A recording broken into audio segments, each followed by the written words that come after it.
پانا، داڑھی رکھنا، اور اسی طرح بغل کے بال صاف کرنا، اور زیر ناف بال صاف کرنا، اور کیا نام ہے ختنہ کرانا، یہ اس طرح کے وہ مسائل جو ہیں یہ سب انبیاء کی سنتیں کہلائی گئی.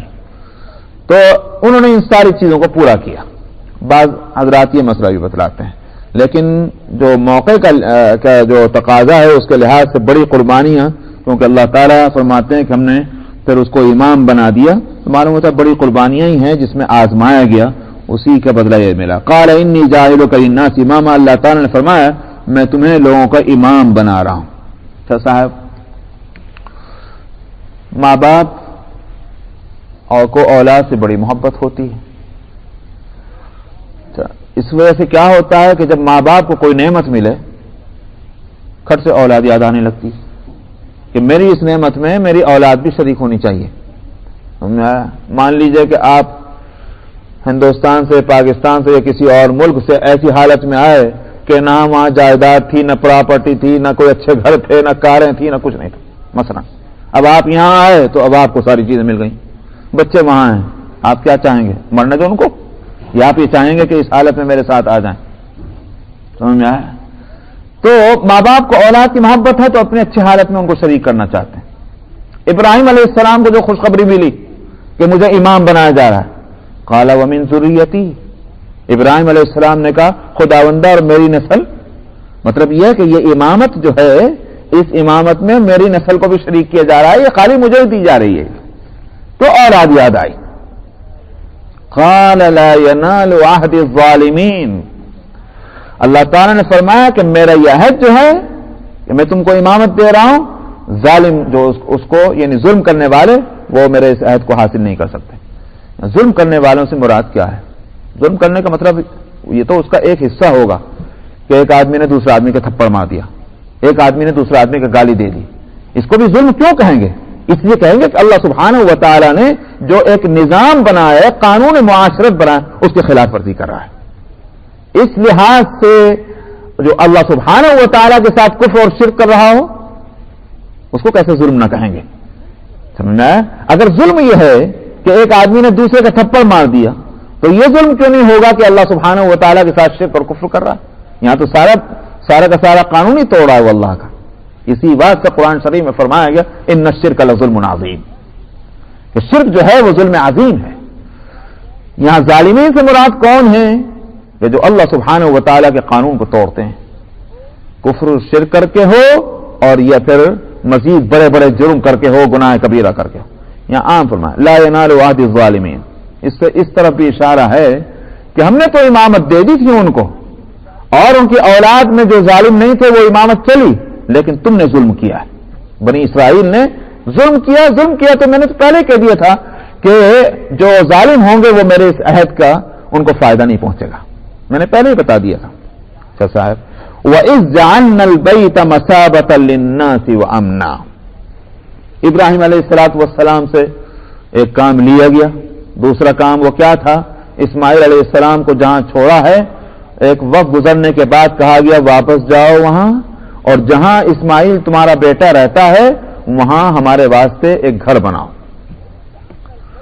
وَإِذْ جَعَلْنَا الْبَيْتَ مَثَابَةً لِلنَّاسِ وَأَمْنًا، اور اس وقت کا تذکرہ کیجئے کہ جب ہم نے بیت کو، یہاں مراد ہے بیت اللہ کو ہم نے لوگوں کے واسطے ٹھکانہ بنایا اور امن کی جگہ بنایا. ٹھکانہ بنانے کے معنی کیا ہے؟ ٹھکانہ یہ ہے کہ لوگوں کی سب کی توجہ ادھر کو ہونے لگی. سمجھا؟ ساری دنیا کے لوگ جو ہیں وہ کعبۃ اللہ کی طرف رخ کرتے ہیں، اپنا دل ادھر کو لگاتے ہیں، اپنا فکر و خیال ادھر کو لگاتے ہیں. معلوم ہو کہ ٹھکانہ ان کا وہی ہے ذہنی اور فکری لحاظ سے. ابراہیم علیہ السلام نے بیت اللہ کی تعمیر کے وقت میں جو کہا تھا ربنا انی اسکنت من ذریتی بواد غیر ذی زرع عند بیتک المحرم ربنا لیقیموا الصلاۃ فاجعل افئدۃ من الناس تهوی الیہ، خداوندہ میں یہ آپ کا گھر بنا رہا ہوں یہاں ایسی جگہ. اب آپ کیا کریں؟ آپ سارے دنیا کے لوگوں کے دل ادھر کو پھیر دیں تو لوگوں کے ذہن اور فکر جو ہے وہ کعبۃ اللہ کی طرف ہے. اس لحاظ سے اس کو کہا گیا یہ سب کا ٹھکانہ ہے مثابۃ للناس وامنا، اور امن کی جگہ ہے. امن کی جگہ اس کو اس طرح بنایا کہ مشرک ہو کہ کافر ہو، مسلمان ہو کہ یہودی ہو کہ نصرانی ہو، ان سب نے اپنے اپنے زمانے کے اندر کعبۃ اللہ کی عظمت اور کعبۃ اللہ کے گرد و پیش جو ہے انہوں نے فساد کو ہمیشہ غلط سمجھا. مشرکین نے باوجود شرک کے بیت اللہ کے پاس کبھی جنگ نہیں کرتے تھے. وہ سارے خرافات جو ہیں مکے سے باہر ہوتی تھی, لیکن کعبۃ اللہ کا احترام ان کے پاس بھی تھا. اسی واسطے آج بھی مسئلہ یہ ہے کہ کوئی فساد, کوئی لڑائی, کوئی جنگ حدود حرم کے اندر نہیں ہو سکتی. علماء کا اس بات پر اتفاق ہے کہ نبی کریم صلی اللہ علیہ وسلم کے لیے بھی مسئلہ یہی تھا کہ کعبۃ اللہ کے گرد و پیش حدود حرم میں جنگ نہ ہو. صرف فتح مکہ کے دن تھوڑی دیر کے لیے اس حکم کو دین کی مصلحت کے واسطے اللہ سبحانہ و تعالی نے اس کو اٹھا لیا تھا. کہیں کو اس جگہ جنگ نہ کرنے کو. تو فتح مکہ والے دن اگرچہ نبی کریم صلی اللہ علیہ وسلم نے جنگ نہیں فرمائی, مگر یہ کہ اگر جنگ کی نوبت آ جاتی تو آپ جنگ کرتے. یا یوں کہیے کہ جس طرف سے مسلمانوں کا دوسرا حصہ ایک ایسی جگہ پہنچ گیا مکے کے اندر کہ ان کو نبی کریم صلی اللہ علیہ وسلم کی اس مرضی اور منشا کا اور اس حکم کی اطلاع نہیں پہنچی کہ ہتھیاروں کا استعمال نہ کیا جائے, انہوں نے 2 چار کو مار بھی دیا. تو آپ نے اس پر افسوس ضرور کیا, مگر یہ نہیں کہا کہ تم نے حرام کام کیا ہے کہ کعبۃ اللہ کے پاس حدود حرم کے اندر تم نے ہتھیاروں کو استعمال کیا. اس سے علماء نے یہ سب نے بالاتفاق یہ مسئلہ نکالا ہے کہ اصل حکم تو پہلے بھی یہی تھا اور ہمیشہ بھی یہی ہے, لیکن صرف اس دن دین کی مصلحت کے لیے, اسلام کی مصلحت کے لیے تھوڑی دیر کے بعد سے یہ حکم اٹھا لیا گیا. تو وہ امن کی جگہ ہے. یہاں تک کہ حنفیہ تو یہ تک کہتے ہیں کہ اگر کوئی قاتل جو ہے کسی کو قتل کر کے وہ حدود حرم میں آ جائے تو اس کو قصاصاً بھی وہاں قتل نہیں کریں گے. قصاص ہے نا, بدلہ لینا, قصاص میں بھی اس کو وہاں قتل نہیں کریں گے. ہاں حدود حرم کا ہی مجرم ہو جس نے وہیں چوری کی ہے, جس نے وہیں قتل کیا, بے شک اس نے تو وہاں جرم کیا, لہذا اس کو وہاں قصاصاً قتل کیا جائے گا یا اس کو درے مارے جائیں گے وغیرہ. لیکن کوئی باہر کا مجرم وہاں آ جائے اس کو وہاں نہیں سزا دیں گے. شفاف کہتے ہیں کہ پھر تو وہ حدود حرم کیا ہو جائیں گی, سارے مجرموں کے جو ہے پناہ گاہ بن جائے گی. اگر مجرم کوئی ہے اس کو بے شک حدود حرم میں بھی سزا دیں گے اگر وہ وہاں آ کر پناہ لے رہا ہے. لیکن حنفیہ کہتے ہیں کہ نہیں, اللہ تعالیٰ نے امن کی جگہ کہہ دیا ہے, لہذا وہ امن ہی کی جگہ ہے. اور رہ گیا تمہارا یہ اشکال کہ پھر تو جو ہے وہ حدود حرم دار الفسادی بن کے رہ جائے گا دار الامن کے بجائے. تو حنفیہ کہتے ہیں کہ نہیں, قاضی اور امیر کے ذمے یہ بات ہوگی کہ وہ اس مجرم کے لیے ایسے حالات پیدا کرے کہ وہ زیادہ دن وہاں ٹھہر ہی نہ سکے, وہاں حدود حرم سے باہر نکل جائے, جیسے باہر نکلے پولیس پکڑ کر اس کو سزا دے دے. حنفیہ کہتے ہیں کہ ہم کو آیت قرآنی کے جو مسئلہ ہے اس کا پورا پاس لحاظ کرنا چاہیے.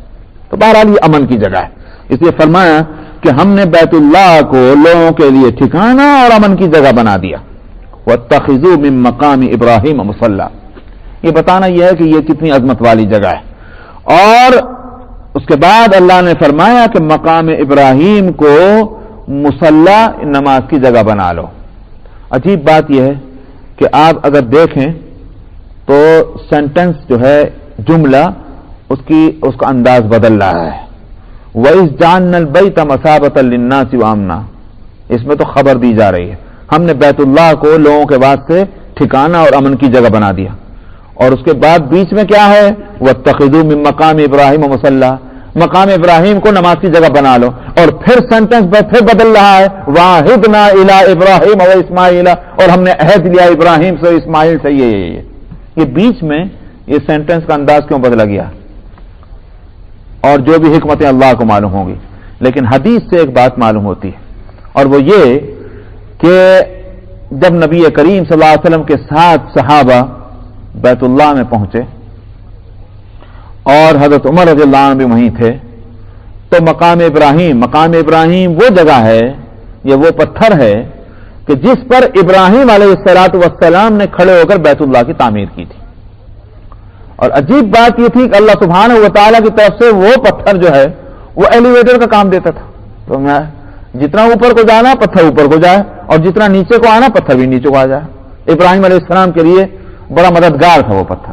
اسی واسطے میجارٹی یہی سمجھتی ہے کہ یہ پتھر جنتی پتھر ہے. اللہ سبحانہ و تعالیٰ نے ابراہیم علیہ السلام کی مدد کرنے کے واسطے یہ پتھر جو ہے جنت سے بھیجا تھا. بہرحال وہ ہے مقام ابراہیم.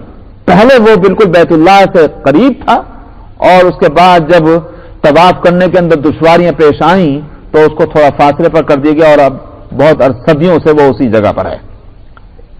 عمر رضی اللہ عنہ نے جب اس جگہ کو دیکھا تو پہلے بھی تھا، لیکن جب اس حالت میں دیکھا کہ اب یہ بیت اللہ جو ہے یہ اسلام کا مرکز ہے تو انہوں نے عرض کیا کہ یا رسول اللہ افلا نتخذ مقام ابراہیم مصلانا، ہم کیا اس مقام ابراہیم کو نماز پڑھنے کی جگہ نہ بنا لیں؟ یہ ایک نبی کی یادگار ہے، اس یادگار کو اسی طرح سے ہم یادگار رکھ سکتے ہیں کہ یہاں ہم نماز پڑھا کریں. تو اس طرف اشارہ واتخذوا من مقام ابراہیم مصلی، نبی کریم صلی اللہ علیہ وسلم نے یہی لفظ فرمایا کہ مقام ابراہیم کو مصلی بنا لو.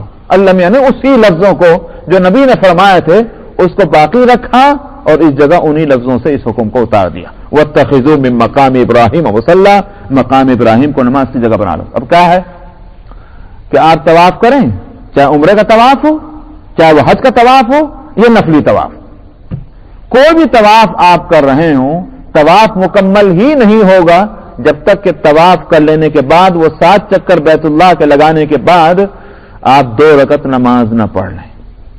اب وہ خاص یا تو مقام ابراہیمی کے پاس جا کر پڑھیں جو شوافے کا مسلک تھا اور اب تو شوافے نے بھی نرمی اختیار کر لی، اور یا پھر پورے مسجد حرام میں جہاں بھی چاہے نماز پڑھ لیں جو حنفیہ کا اصل مسلک ہے اور اب سب لوگ اسی پر عمل کرتے ہیں.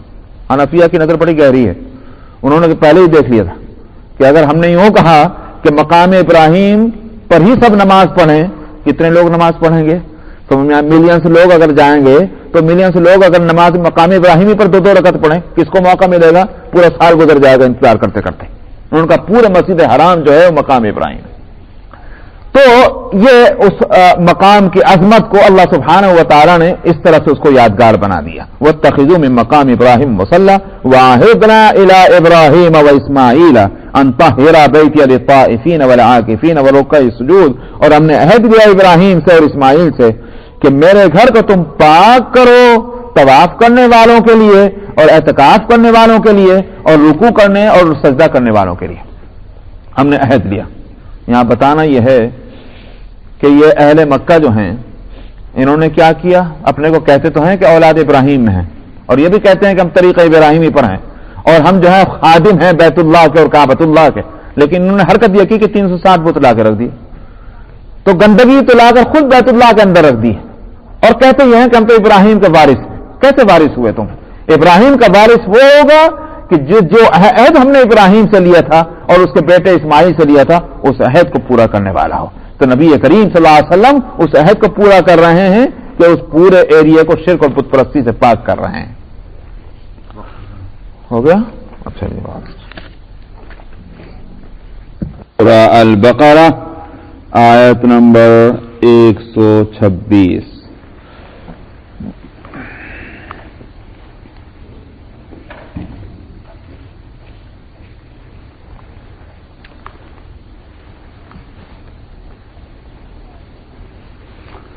اعوذ باللہ من الشیطان الرجیم. بسم اللہ الرحمن الرحیم. وَإِذْ قَالَ إِبْرَاهِيمُ رَبِّ اجْعَلْ هَٰذَا بَلَدًا آمِنًا وَارْزُقْ أَهْلَهُ مِنَ الثَّمَرَاتِ مَنْ آمَنَ مِنْهُمْ بِاللَّهِ وَالْيَوْمِ الْآخِرِ قال ومن كفر فأمتعه قليلا ثم أضطره إلى عذاب النار وبئس المصير. وإذ يرفع إبراهيم القواعد من البيت وإسماعيل ربنا تقبل منا إنك أنت السميع العليم. ربنا واجعلنا مسلمين لك ومن ذريتنا أمة مسلمة لك وأرنا مناسكنا وتب علينا إنك أنت التواب الرحيم ربنا وابعث فيهم رسولا منهم يتلو عليهم آياتك ويعلمهم الكتاب والحكمة ويزكيهم إنك أنت العزيز الحكيم ومن يرغب عن ملة إبراهيم إلا من سفه نفسه ولقد اصطفيناه في الدنيا وإنه في الآخرة لمن الصالحين إذ قال له ربه أسلم قال أسلمت لرب العالمين ووصى بها إبراهيم بنيه ويعقوب يا بني إن الله اصطفى لكم الدين فلا تموتن إلا وأنتم مسلمون أم كنتم شهداء إذ حضر يعقوب الموت إذ قال لبنيه ما تعبدون من بعدي قالوا نعبد إلهك وإله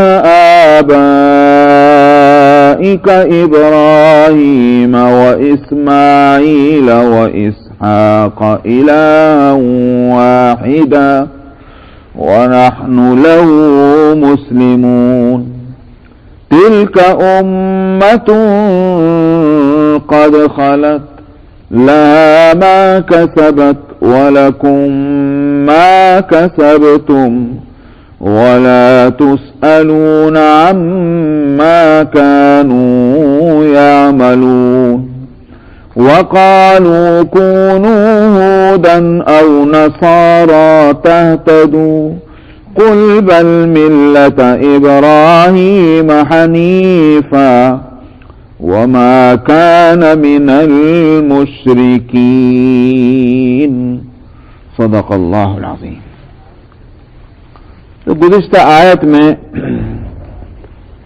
ایک تو مقام ابراہیم کو نماز کی جگہ بنانا اس کا مسئلہ آیا تھا، جس کا میں نے تذکرہ کیا تھا کہ طواف کرنے کے بعد وہاں 2 رکعت نماز پڑھنا. دوسرے فقہا یہ سب اس پر متفق ہیں کہ نماز تو پڑھنا ہے 2 رکعت، لیکن دوسرے فقہا کے ہاں جیسے شوافی کے ہاں وہ سنت ہے اور حنفیہ کے ہاں وہ واجب ہے.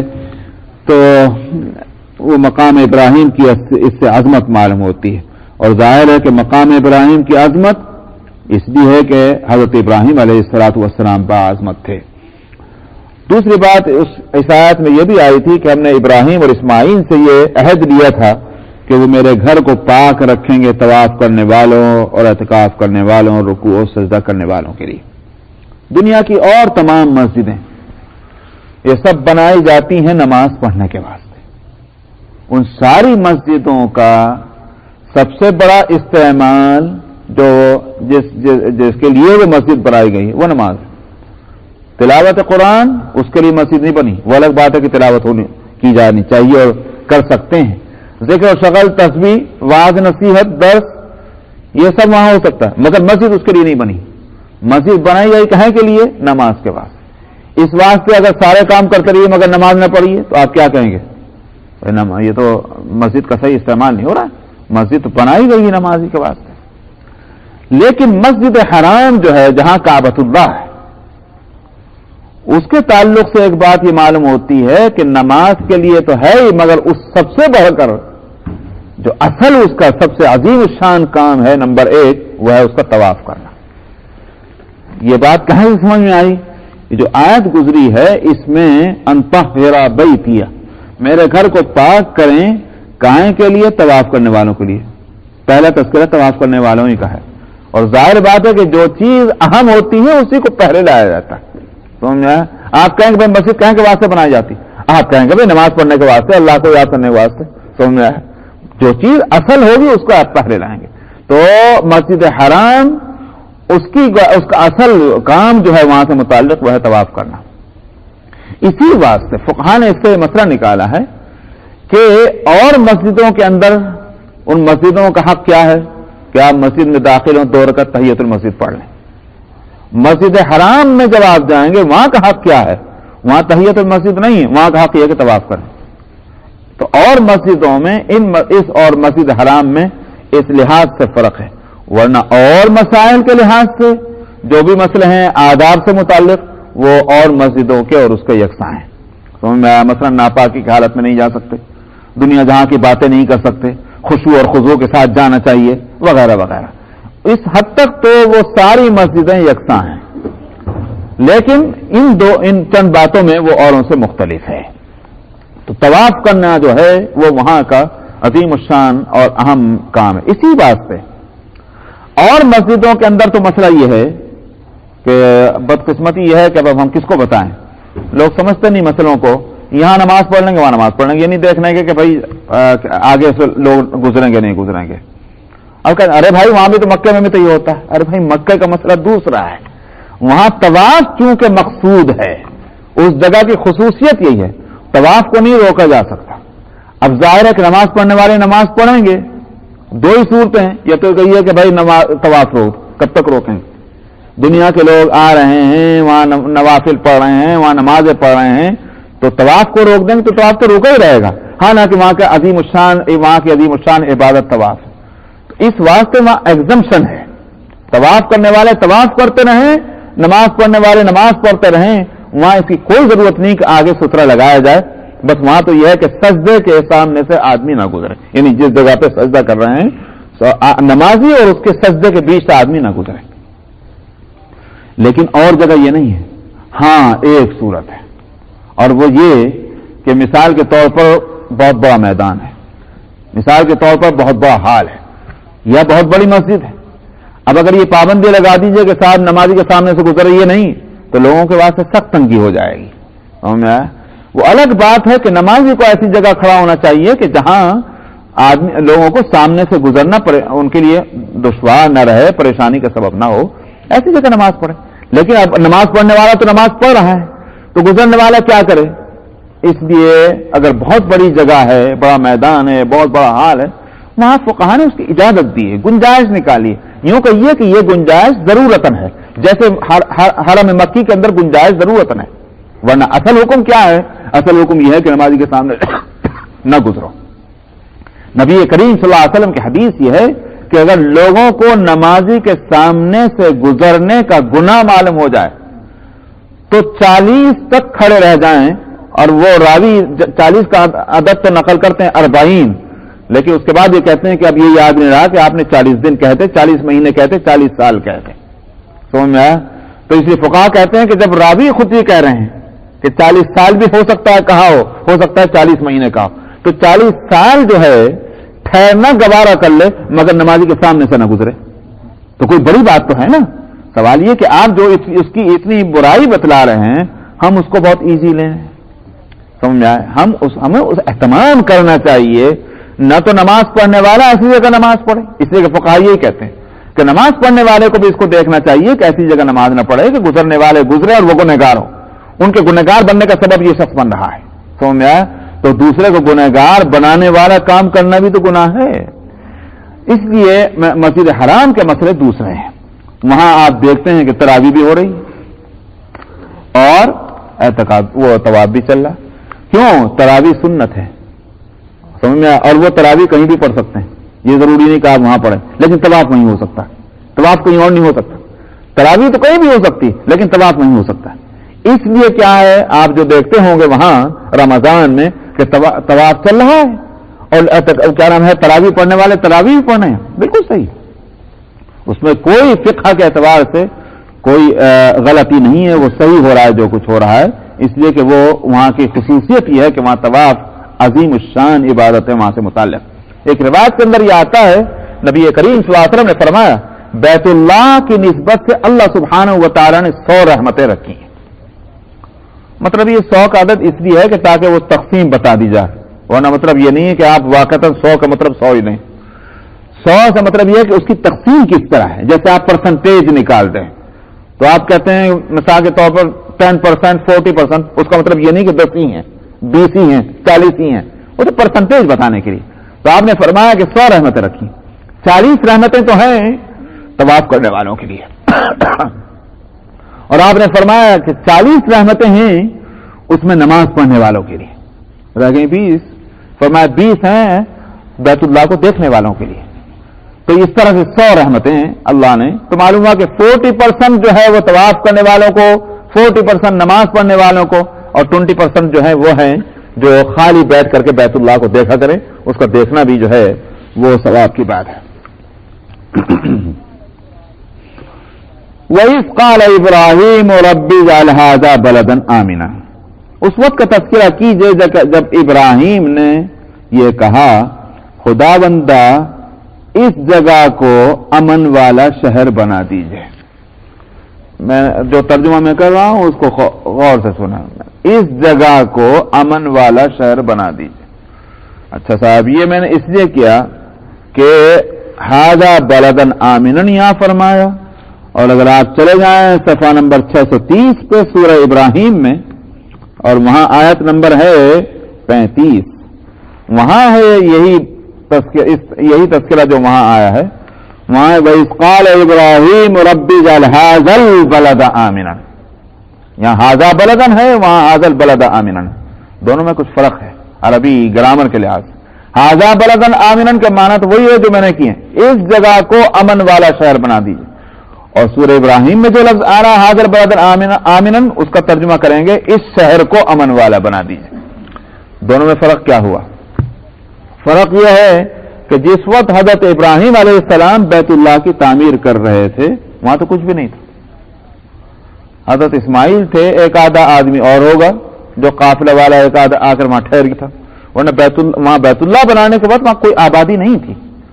لیکن ابراہیم علیہ السلام کو جب حکم ملا کہ ہمارے لیے گھر تعمیر کرو، یہاں سمجھ گئے اللہ کا گھر بن رہا ہے تو پھر یہاں لوگ بھی تو آئیں گے، تو میں اس گھر میں عبادت کرنے کے واسطے تو اللہ میاں نے اگرچہ یوں نہیں کہا کہ میں شہر بساؤں گا، مگر اللہ کا یہ فرمانا کہ میرے لیے اس جگہ پہ گھر بناؤ، تو اس کا مطلب یہ ہے کہ یہاں لوگ آئیں گے۔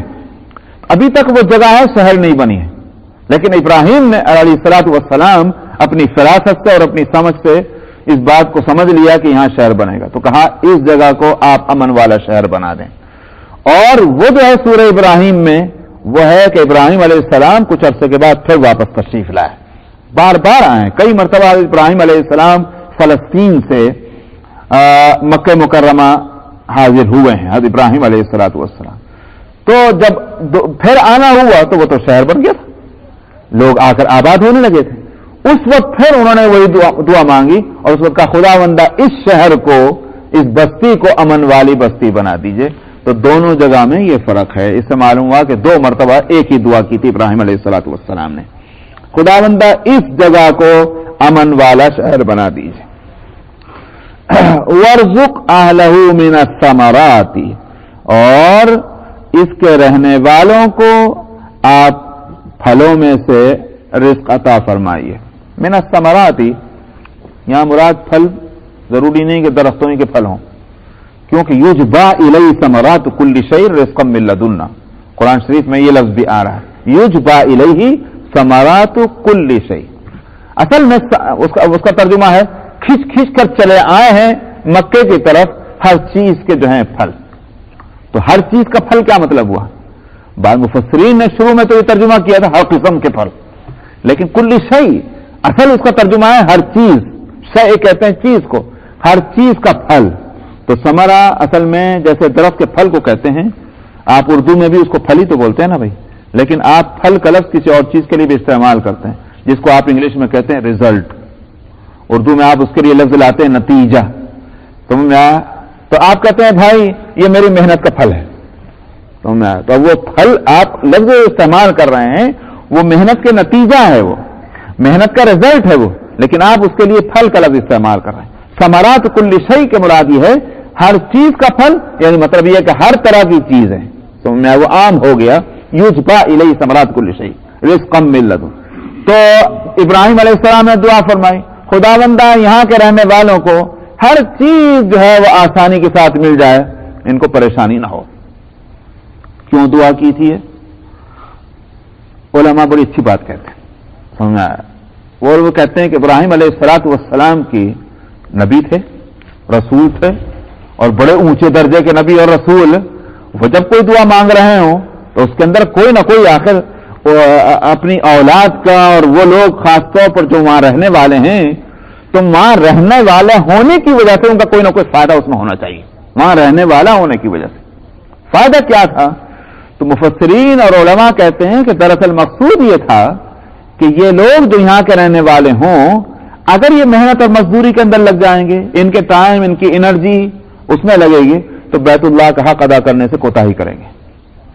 ان کا وقت جو ہے اور ان کی انرجی, توانائی, وہ بیت اللہ کی خدمت میں لگ جائے, اور ان کو کھانے پینے کی پریشانی نہ ہو. اللہ سبحانہ و تعالیٰ دنیا جہاں کا کھانا یہاں لا کے پہنچاتا رہے, ان کو باہر نہ جانا پڑے. کیسا؟ اس لیے کہ مکہ کس جگہ ہے؟ مکہ تو وہاں ہے کہ جہاں پتہ نہیں پیدا ہوتا تھا. اب تو ماشاء اللہ کیا پوچھیے, اللہ میاں نے وہاں وہ گل کھلا دی ہیں اپنی قدرت سے. لیکن اس زمانے کے اندر تو وہاں سوائے اس سے کہ چند کانٹے جھاڑیوں کے وہ نظر آتے تھے, اس کے سوا پتے وتے کچھ نہیں.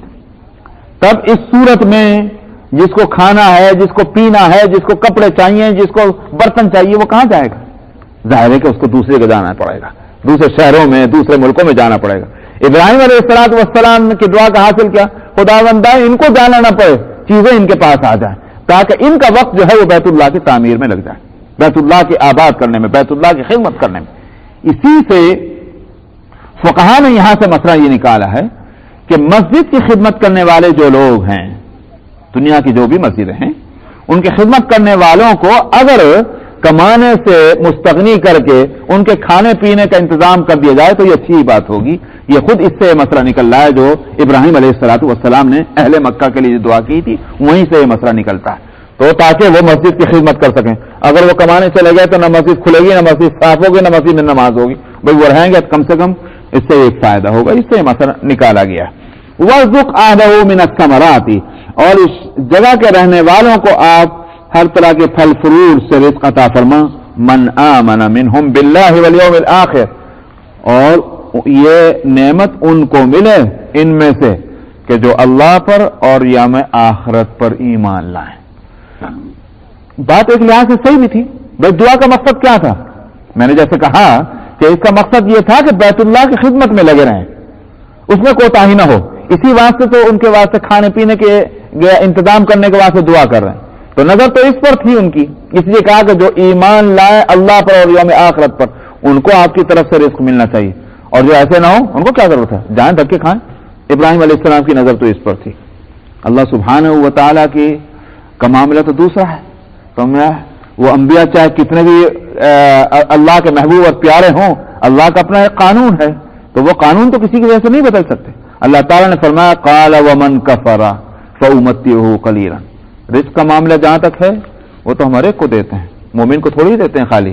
ہم تو کافروں کو بھی کھلاتے ہیں, مومن کو بھی کھلاتے ہیں. تو رزق کا جہاں تک مسئلہ ہے, چاہے وہ کسی مسئلہ سے دعا کر رہے ہوں, مسئلہ الگ چیز ہے. لیکن جب تم نے دعا یہ کی کہ رزق دیا جائے, تو رزق میں ہر ایک کو ملے گا, چاہے کافر ہو اور چاہے مومن ہو. فرمایا کہ اور جو جس نے کفر کیا, میں اس کو تھوڑے دن میں اس کو فائدہ اٹھانے کا موقع دوں گا. تھوڑے دن کا مطلب کیا ہوا؟ زندگی بھر, اس لیے کہ وہ زندگی ہے کتنے دن کی. تو میں اس کو اللہ سبحانہ و تعالی جو رکھیں گے اس کے لحاظ سے دیکھا جائے تو وہ چند ہی دن ہے, بہت تھوڑی مدت ہے. اس کو ہمیشہ رہنا ہے, وہ اس دنیا میں نہیں دوسری دنیا میں صحیح, مگر فرد تو وہی ہے, ذات تو وہی ہے, پرسن تو وہی ہے. تو جب اس پرسن کو, جس ذات کو جو ہمیشہ رہنا ہے, کبھی اس کو فنا نہیں ہونا, اس کے لحاظ سے یہ دنیا کی زندگی تو چند ہی روز ہے, تھوڑی ہے. اس کا قلیلاً کے معنی اگر تھوڑے دن ہوں تب تو یہ معنی, اور قلیلاً کے ایک اور معنی بھی ہے, امتعہ متاعا قلیلاً. تب معنی کیا ہوں گے میں تھوڑا ہی سامان ان کو دے دوں گا کافروں کو. مطلب یہ ہے کہ یہ دنیا کی زندگی میں جو کچھ ملنا وہ تھوڑا ہی ملنا, آخرت کا جہاں تک مسئلہ وہاں تو ان کو کچھ نہیں ملنے والا. تو دنیا میں کیوں محروم کروں میں ان کو؟ دنیا میں تو دے ہی دوں, آخرت میں جبکہ ان کو کچھ نہیں ملے گا. مومن کی شان کیا ہے؟ مومن کو دنیا میں کچھ ملتا ہو یا نہ ملتا ہو, اس کو اصل ملنے والی چیز جو ہے وہ آخرت میں ہے. تو اس بات سے فرمایا قال ومن کفر, جس نے کفر کیا میں اس کو تھوڑا بہت فائدہ اٹھانے کا موقع دوں گا. ثم اضطره الى عذاب النار, پھر میں اس کو گھسیٹ لے جاؤں گا جہنم کے عذاب کی طرف. وبئس المصیر, اور برا ہوگا وہ ٹھکانہ. اچھا صاحب آگے اور چلیے. وَإِذْ يَرْفَعُ إِبْرَاهِيمُ الْقَوَاعِدَ مِنَ الْبَيْتِ وَإِسْمَاعِيلُ, اس وقت کا ذکر کیجئے جب ابراہیم نے اور اسماعیل نے, لفظ آگے و اسماعیل, اور اسماعیل نے بیت اللہ کی بنیادوں کو اٹھایا. قواعد قاعدہ کی جمع ہے. قاعدہ کہتے ہیں وہ جس کو فاؤنڈیشن جس کو ہم کہتے ہیں, کیونکہ بنیاد اس کو, یہ ہے قاعدہ. اس کا مطلب یہ ہے کہ پہلے آدمی جو ہے ظاہر ہے کہ فریم ورک کرتا ہے, وہ آج کل کے لحاظ سے کہیے پہلے فاؤنڈیشن ڈالتا ہے, اس کے اوپر عمارت کھڑی کرتا ہے, تو اس کو قواعد کہا گیا. اور تعمیر بھی مراد لی جاتی ہے. ابراہیم نے جب بنیادوں کو یا دیواروں کو اوپر اٹھایا بیت اللہ کے, اور اسماعیل نے, معلوم ہوا کہ اصل یہ اسماعیل یہاں یوں کیوں نہیں فرمایا وَإِذْ يَرْفَعُ إِبْرَاهِيمُ وَإِسْمَاعِيلُ الْقَوَاعِدَ, یوں نہیں کہا. کہا کیا ہے وَإِذْ يَرْفَعُ إِبْرَاهِيمُ الْقَوَاعِدَ مِنَ الْبَيْتِ وَإِسْمَاعِيلُ. یہ اسماعیل جو بعد میں آ رہے ہیں, ساری بات پوری کر کے اس میں بتلانا یہ ہے اصل معمار کون ہے. اصل معمار ہیں ابراہیم, اسماعیل کون ہیں؟ ہیلپر ہیں. تو دو معمار نہیں ہے, معمار ایک ہیں, اور اسماعیل علیہ الصلوۃ والسلام ان کی معماری میں ان کی مددگار ہیں. اسی واسطے اصل جو ہے تعمیر کر رہے تھے ابراہیم. اسماعیل علیہ السلام کیا کرتے تھے؟ مٹی لا کے دے دینا, پتھر لا کے اٹھا کے دے دینا, اور ابراہیم علیہ الصلوۃ والسلام اس کو رکھتے جاتے تھے. تو ظاہر ہے کہ اس سے ابراہیم علیہ الصلوۃ والسلام کی عظمت بھی بتلانی مقصود ہے, اور پھر یہ کہ ابراہیم علیہ الصلوۃ والسلام اس وقت نبی ہیں. اسماعیل علیہ السلام اس وقت تک نبی نہیں بنے ہوں گے, بعد میں بنائے گئے ہوں گے. تو ایک نبی وقت جس جگہ کی تعمیر کر رہا ہے, ظاہر ہے کہ اس کی اپنی ذات کا تقدس اس میں آئے گا. تو جب اس وقت کا ذکر کیجئے کہ جب ابراہیم نے بنیادوں کو یا دیواروں کو بیت اللہ کے اٹھایا, اور اسماعیل نے, اس وقت کیا کہا؟ مولانا عبد الماجد دریابادی نے بہت اچھی بات لکھی ہے. انہوں نے کہا کہ عام طور پر محنت مزدوری کرنے والے لوگوں کو آپ نے دیکھا ہوگا, وہ کچھ نہ کچھ گنگناتے رہتے ہیں. سمجھا ہے؟ اب جیسا مزاج ہو ویسی ان کی گنگناٹ ہوگی. اگر مزاج ان کا جو ہے وہ بازاری ہے تو ظاہر ہے فلمی گانے گاتے رہیں گے, لیکن کچھ نہ کچھ محنت مزدوری کرتے وقت میں کچھ گنگناتے ضرور ہیں. ابراہیم اور اسماعیل علیہ الصلوۃ والسلام بھی محنت کر رہے ہیں. ان کا گنگنانا کیا ہے کہ بھئی جس کا گھر بنا رہے ہیں انہی سے دعائیں مانگ رہے ہیں, انہی کا ذکر کر رہے ہیں. تو اس وقت جس وقت تعمیر کر رہے تھے اس وقت ان کی زبان سے دعائیں کیا نکل رہی تھی, اور یاد کس طرح ہو رہی تھی اللہ کی, خداوندہ ہم سے ہماری اس کوشش کو قبول فرما لیجیے. سبحان اللہ, کتنا مقدس کام کر رہے ہیں. اور پھر خود اپنی رائے سے, اپنی مرضی سے, اپنی منشا سے نہیں, انہی کے حکم سے کر رہے. جن کا گھر بنایا جا رہا ہے اور جن کے حکم سے بنایا جا رہا ہے وہ کہیں وہ قبول نہ کریں گے صاحب؟ سمجھا؟ یہ آخر دل میں آئی بات کیوں خداوندہ قبول فرما لیجئے؟ اس سے بتانا یہ ہے کہ عبد کی عبدیت یہی ہے. عبد کو کسی موقع پر بھی یہ سمجھنا چاہیے, نہیں سمجھنا چاہیے کہ میں نے تو اپنے آقا کا حق ادا کر دیا. تم کیسے سوچ سکتے ہو؟ حق کہاں پیدا ہو جائے گا؟ ہر کام کے وقت میں عبد کو اور بندے کو یہ سوچنا چاہیے ٹھیک ہے میں کام تو کر رہا ہوں, میں اپنی سی کوشش تو برابر کر رہا ہوں کہ ٹھیک طرح کام ہو, مگر جن کے لیے کیا جا رہا ہے ان کو پسند آیا نہیں آیا کس کو معلوم؟ ان کے اپنے معیار اور اسٹینڈرڈ کے مطابق ہوا کہ نہیں ہوا کس کو پتا ہے؟ سمجھ میں آیا؟ ان کی پسندیدہ نظر میں یہ کام جو ہے وہ پسندیدہ قرار پا رہا ہے کہ نہیں پا رہا, وہ کس کو نظر تو کس کو معلوم ہے؟ حاصل یہ ہوا کہ عبد کو ہر کام میں پورا اہتمام کر لینے کے باوجود یہ فکر اور یہ دھڑکا ضرور لگا رہنا چاہیے کہ میرا کام قبول ہوتا کہ نہیں ہوتا. میری کوئی دھونس نہیں ہے, میرا کوئی یوں کہ یہ جبر نہیں ہے کہ صاحب وہ ضرور قبول کریں. وہ ان کی عنایت ہوگی اگر قبول فرما لیں گے. منت منع کہ خدمت سلطان ہم ہی کو نہیں, منت ازو شناس کہ بخدمت او گزاشتہ. بادشاہ نے اگر خدمت کے لیے قبول فرما لیا تو آپ کا کیا احسان ہے؟ صاحب ہم بادشاہ سلامت آپ کی خدمت کرتے ہیں. ارے اس کا احسان مانو کہ اس نے تم کو خدمت کا موقع دیا. اس کی خدمت کرنے کے واسطے تو پورا ملک پڑا ہوا ہے. جس کو آواز دیں گے بادشاہ سلامت دوڑا چلا آئے گا. تو اس واسطے خدمتگار کو شکر گزار بھی ہونا چاہیے اور ساتھ میں یہ دھڑکا بھی اس کے دل میں رہنا چاہیے پتہ نہیں میری خدمت قابل قبول بھی ہے کہ نہیں. اس سے ہم کو بڑا سبق ملتا ہے. ہم الٹے سیدھے 4 رکعت نماز پڑھی اور سمجھے کہ بس جنت بھی واجب اور صاحب اللہ میاں کے اوپر فرض ہے کہ وہ ہم سے راضی رہیں. کیوں؟ دنیا میں آخر اتنی مخلوق پھر رہی ہے, اگر وہ نہیں نماز پڑھتی ہم تو پڑھ رہے ہیں, ہم بڑا کام کر رہے ہیں کہ نہیں کر رہے ہیں. سمجھ میں آیا؟ یہاں سے بات شروع ہوتی ہے. شیطان ہم کو بہکاتا ہے, شیطان ہم کو بھٹکاتا ہے. ابراہیم علیہ الصلوۃ والسلام اگر خلیل اللہ ہونے کے باوجود اور بیت اللہ کی تعمیر کرتے وقت میں اور حکم اللہ کے مطابق تعمیر کرتے وقت میں بھی اگر وہ یہ دعا مانگ رہے ہیں تو معلوم ہوا کوئی دھڑکا تو ہے دل کو لگا. آخر ہم کیسے, ہمارے دل کس طرح سے بے فکر ہو سکتے ہیں کسی کام کے کرنے کے وقت میں. ربنا تقبل منا, خداوندہ ہم سے اس کام کو قبول فرما لیجئے. انک انت السمیع العلیم, آپ دعاؤں کے سننے والے بھی ہیں اور آپ دلوں کی حالتوں کو جاننے والے بھی ہیں. العلیم, ہمارے دل میں کیا ہے, کوئی دنیا کے واسطے ہم یہ کام نہیں کر رہے. خداوندہ آپ خوب جانتے ہیں کہ آپ کے لیے کر رہے ہیں اور آپ ہماری دعاؤں کو بھی سن رہے ہیں. ایسے بت تو نہیں ہیں کہ جن کو چیخ ہوتے ان کے کان میں آواز ہی نہ پہنچے, ان کے کان ہی نہیں. آپ تو وہ ذات ہیں, وہ معبود حقیقی ہیں کہ آہستہ بولے تو اور زور سے بولے تو آپ دعاؤں کو سنتے ہیں. اس لیے کہا انک انت السمیع العلیم. ربنا وجعلنا مسلمین لک ومن ذریتنا امۃ مسلمۃ لک, خداوندہ اور بنائے رکھیے ہم کو, ہم دونوں کو, وجعلنا ہم دونوں کو بنائے رکھیے, مسلمین دونوں کا لفظ اس واسطے ہے. مسلمین یہ تسنیہ کا صیغہ کہلاتا ہے. تسنیہ کا صیغہ کہتے ہیں دو کے واسطے. انگلش میں نہیں آتا, سمجھ میں آیا؟ انگلش میں کوئی صیغہ تسنیہ کا نہیں ہے, عربی کے اندر ہے. انگلش میں تو یہ تو سنگولر ہوتا ہے یا پلورل ہوتا ہے. عربی میں 3 صیغے ہوتے ہیں, ایک ہوتا ہے واحد کا, ایک ہوتا ہے تسنیہ, ایک ہوتا ہے جمع. تو واحد تو ایک ہی کے لیے سنگولر جس کو بولتے ہیں, تسنیہ 2 کے لیے ہوتا ہے اور جمع جو ہے وہ 3 اور 3 سے زیادہ کے لیے. تو یہاں تسنیہ کا صیغہ, ظاہر ہے کہ دو جو ہے بنانے والے ہیں تو اس لیے دونوں اپنے لیے دعا کر رہے ہیں. خداوندہ ہم دونوں کو اپنا فرما بردار بنا رکھیے, ومن ذریتنا امۃ مسلمۃ لک, اور ہماری نسل میں سے ایک امت مسلمہ اپنے لیے برپا کیجیے.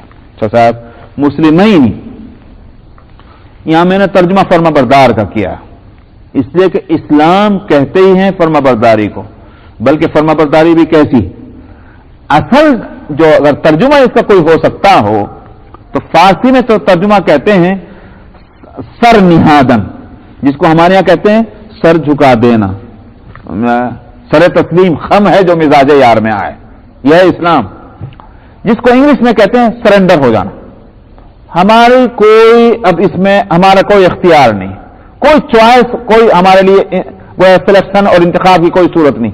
سارا حکم آپ کا, آپ کے سامنے, ہم اپنے اختیار ختم کرتے ہیں, جو آپ فرمائیں وہ کرنے کو تیار ہے. اس کا نام ہے اسلام. تو اس کو فرما برداری کہا گیا. آپ ترجمہ کرنے کو یہ کہہ سکتے ہیں کہ ہمیں مسلمان بنائے رکھیے. ایک صورت تو یہی ہے ترجمہ جو میں نے کیا ہے, بنائے رکھیے, فرما بردار بنائے رکھیے اور مسلمان بنائے رکھیے. مطلب یہ کہ ہم ہیں, لیکن یہ کہ کہیں ایسا نہ ہو کہ ہمارے اوپر کسی وقت بدبختی چھا جائے اور ہم اس راہ حق سے ہٹ جائیں. اس واسطے کہ جس طرح اللہ سبحانہ و تعالیٰ کی نعمت اور توفیق سے کسی کو ہدایت ملتی ہے, اس ہدایت پر قائم رہنا بھی اللہ کی نعمت اور توفیق سے ہے.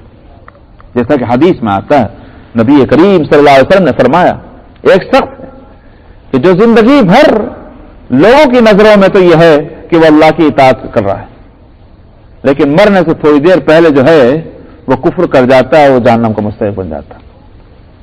اس کے برعکس ایک شخص ہے جو لوگوں کے دیکھنے کے لحاظ سے وہ ساری عمر اس نے نافرمانی کی, کفر کیا, مرنے سے کچھ دیر پہلے وہ کلمہ حق پڑھ لیتا ہے, توبہ کر لیتا ہے اور وہ جنت کا راستہ لیتا ہے. اصل بات کیا ہے؟ اصل یہ ہے کہ اللہ سبحانہ و تعالیٰ کی عنایت اور مہربانی جس طرح وہاں ضرورت ہے ہدایت کو قبول کرنے کے لیے، اسی طرح یہاں بھی ضرورت ہے کہ اس ہدایت میں کنٹینویشن اور تسلسل ہونا چاہیے. اسی واسطے میں سورہ فاتحہ کے وقت میں بتا چکا ہوں، اہدنا الصراط المستقیم جو کہا تھا، یہ جو دعا ہے، ہم کو صراط مستقیم کی ہدایت دے دیجئے. میں نے اس وقت کہا ہوگا کہ یہ دعا صراط مستقیم کی ہدایت دینا، تو وہ صراط مستقیم یا ہدایت کچھ بھی کہیے، وہ ایسی چیز نہیں ہے کہ وہ ایک کاغذ کے تھیلے میں باندھ کے لے آئیے کہیں سے کبھی ہو گیا. وہ ایک ایسا میدان ہے کہ جس پر آپ جتنا آگے چلتے رہیں گے، وہ یہ نہیں کہا جائے گا کہ میں اس منزل پہ پہنچ چکا ہوں کہ اس سے آگے کوئی منزل نہیں ہے. ہدایت کے لیے دوسرا لفظ کیا آئے گا؟ صراط مستقیم کی ہدایت کا معنی یعنی اپنی معرفت عطا فرما دیں. اللہ سبحانہ و تعالی کی معرفت جو ہے وہ ایک ایسا سمندر ہے جس کی کوئی تہ نہیں. اسی واسطے اس ہدایت کے لیے وہ جو ہے اہدنا الصراط المستقیم، وہ دعا اس کو بھی مانگنی ہے کہ جو آج ہی مسلمان ہو رہا ہے، اور اس کو بھی مانگنی ہے جو 90 سال کا مسلمان ہے، اس کو بھی مانگنی ہے جو گنہگار ہے، اس کو بھی مانگنی ہے جو متقی پرہیزگار ہے، اس کو بھی مانگنی ہے کہ جو امتی ہے، اور اس کو بھی مانگنی ہے جو نبی. آخر نبی کریم صلی اللہ علیہ وسلم نے اہدنا الصراط المستقیم پڑھی تھی کہ نہیں پڑھی تھی؟ ہر نماز میں اسی طرح پڑھتے تھے جس طرح ہم پڑھتے ہیں. ظاہر ہے کہ یہ نہیں کہا جائے گا ہم تو اس کے حقیقی